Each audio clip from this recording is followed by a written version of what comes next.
आगरा धर्मशाला हादसे में पीड़ित परिवारजनों से मुलाकात की है कैबिनेट मंत्री योगेंद्र उपाध्याय जी ने। हमारे साथ हैं। सर, आपने पीड़ित परिवारों से मुलाकात की, दर्द साझा किया है, 2 लाख का चेक दिया है और भी कई सारी उनकी समस्याएं हैं, पलायन के लिए मजबूर हैं क्योंकि लगातार सुबह से तस्वीरें आ रही हैं। तो किस किस तरीके से सरकार उनके साथ खड़ी हुई? देखिए, कल फिरोजाबाद में था मैं, जब जैसे ही घटना हुई मुझे मालूम पड़ा तो फिरोजाबाद का परेड का कार्यक्रम मुझे करना था। उसको करने के तुरंत बाद यहाँ आया तो पहली व्यवस्था तो ये थी, जो बेघर हुए हैं उनको कहीं पर सर छुपाने की, ठंड थी, सर छुपाने की जगह मिल जाए और उनके भोजन आदि की व्यवस्था हो जाए। तो सबसे पहला काम तुरंत ये हमने करवाया। डीएम साहब आगरा और पुलिस कमिश्नर आगरा और वीसी आगरा, दोनों से बात हुई, तीनों से बात हुई।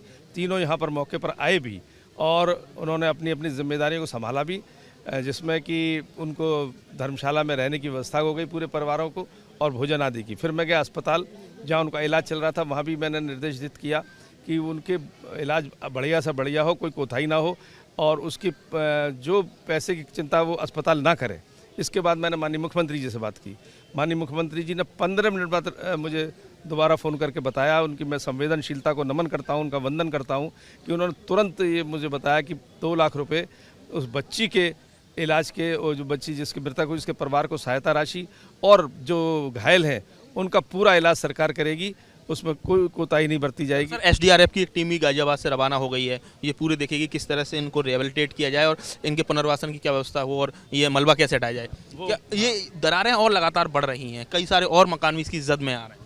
मैं अभी बता रहा हूँ कि जिन के पास जो बेघर हुए हैं, मैंने अभी हाल में निर्देशित किया है कि डूडा के जो मकान बने हुए हैं यहाँ पर, उनको मकान अलॉट कर दिए जाए। तो उनको 6-7 जो भी मकान गिरे हैं उनको अलॉट किया जाएगा। बाकी यहाँ के सब विभाग के अधिकारी लोग आ चुके हैं। जो और मकान खतरे की जद में आ चुके हैं उनको कैसे बचाया जाए, ये व्यवस्था वो सब करेंगे। आगरा में देखा जा रहा है प्राधिकरण प्रॉपर्टी डीलिंग सेंटर बना हुआ है। अधिकारियों इंजीनियरों का जो गठजोड़ है बिल्डर, उसकी परिणति देखने को मिलती है। किस तरह के हादसे होते हैं, बैकडेट में नोटिस इशू किए जा रहे हैं, गर्दन फंसते देख लगातार इस तरह का सर हथगंडे अपनाए जा रहे हैं। इसमें कोई शक नहीं, ये दुर्घटना जो हुई है वो यहाँ के जो बिल्डर रहा होगा उसके प्लस एडीए के अधिकारी, नगर निगम के यहाँ के जिम्मेदार अधिकारी और इलाका पुलिस के जो भी जिम्मेदार लोग हैं उनके गठजोड़ का परिणाम है। ये दुष्परिणाम जनता ने भोगा और जनता को भी जागरूक रहना चाहिए था कि जब ये इतनी बड़ी हादसा कर रहे थे तो उनको यथास्थान कहना चाहिए था।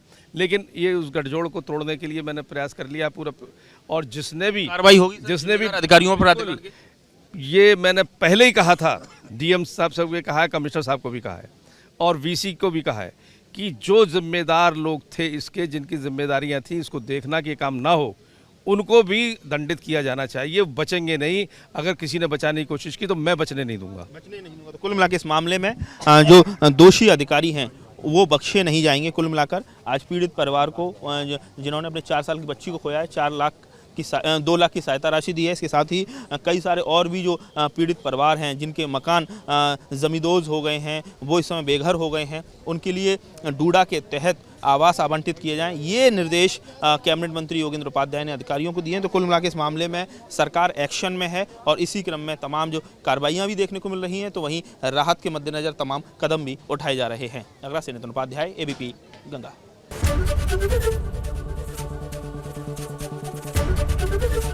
एबीपी गंगा, खबर आपकी, जुबान आपकी।